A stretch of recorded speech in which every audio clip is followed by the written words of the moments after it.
Assalamualaikum warahmatullahi wabarakatuh. Perkenalkan, nama saya Fitra Taufika. Ini saya dari mahasiswa Poltekkes Kemenkes Bengkulu jurusan D3 Keperawatan tingkat 3A. Baiklah, di sini saya akan mempresentasikan hasil laporan saya, yaitu asuhan keperawatan jiwa pada pasien dengan defisit perawatan diri. Sebelumnya, kita harus mengerti apa sih pengertian dari defisit perawatan diri.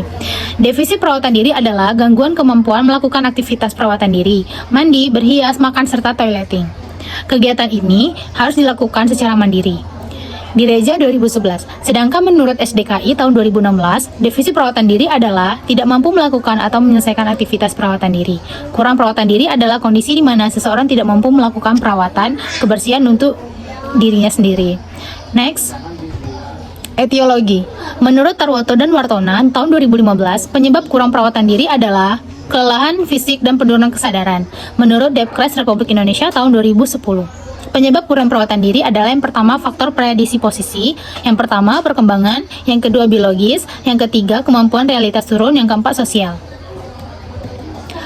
Kemudian patofisiologinya yaitu yang pertama mandi. Klien mengalami ketidakmampuan dalam membersihkan badan, memperoleh atau mendapatkan sumber air, mengatur suhu atau aliran air mandi, mendapatkan perlengkapan mandi, kemudian mengeringkan tubuh, serta masuk dan keluar kamar mandi. Yang kedua, cara berpakaian atau berhias. Klien mempunyai kelemahan dalam meletakkan atau mengambil potongan pakaian, meninggalkan pakaian, kemudian serta memperoleh atau menukar pakaian. Yang ketiga, makan.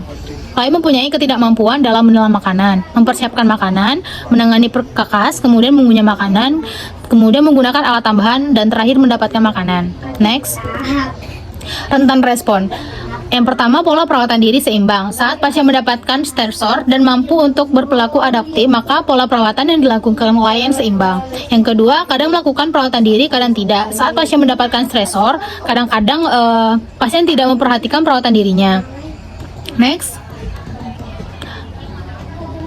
Stasi klinis. Menurut Putra tahun 2019, tanda dan gejala klien dengan defisit perawatan diri adalah yang pertama subjektif, menyatakan tidak ada keinginan secara teratur. Yang kedua, perawatan diri harus dimotivasi. Yang ketiga, menyebabkan BAB atau BAK di sembarangan tempat. Selanjutnya, menyatakan tidak mampu menggunakan alat bantu makan. Kemudian yang kedua, objektif. Yang pertama, tidak mampu membersihkan badan, kemudian berpakaian secara benar. Yang ketiga, tidak mampu melaksanakan kebersihan yang sesuai. Yang keempat, setelah melakukan toileting. Yang kelima, makan hanya beberapa suap dari piring atau porsi tidak habis. Penata laksanaannya yang pertama, farmakologi. Yang pertama, obat antipsikologis psikosis, penotizin atau penotizin. Yang kedua, obat antidepresi, amitriptyline. Yang ketiga, obat anti-ansietas, diazepam. Kemudian brozopam. Yang keempat, anti-insomnia. Obatnya yaitu penebarbital. Terus kemudian dengan terapi, yang pertama dengan terapi keluarga, berfokus pada keluarga di mana keluarga membantu mengatasi masalah klien dengan memberikan perhatian. Jangan memancing emosi klien, libatkan klien dalam kegiatan yang berhubungan dengan keluarga, kemudian berikan kesempatan klien menggunakan pendapat.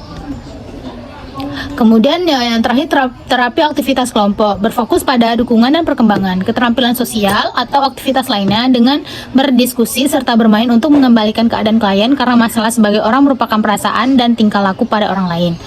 Ada 5 sesi yang harus dilakukan. Yang pertama, manfaat diri, yang kedua menjaga kebersihan, yang ketiga tes cara makan dan minum.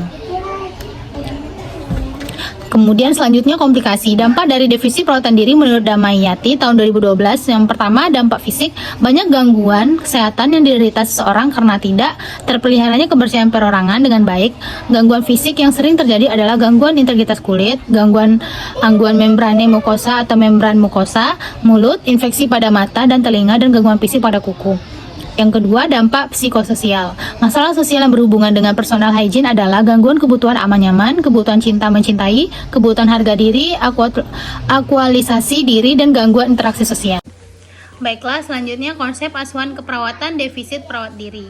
Yang pertama, kita harus mengkaji identitas pasien meliputi nama, tempat tinggal, tanggal lahir, agama, pendidikan, terus kemudian alamat, pekerjaan, kemudian nomor telepon.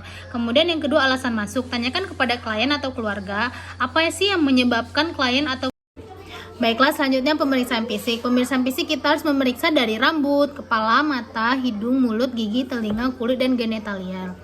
Baiklah, dari pemeriksaan ini kita bisa mengambil diagnosa. Yang pertama, defisit perawatan diri, yang kemudian harga diri rendah, kemudian gangguan interaksi sosial. Nah, di sini ada intervensi keperawatannya. Bisa kita lihat.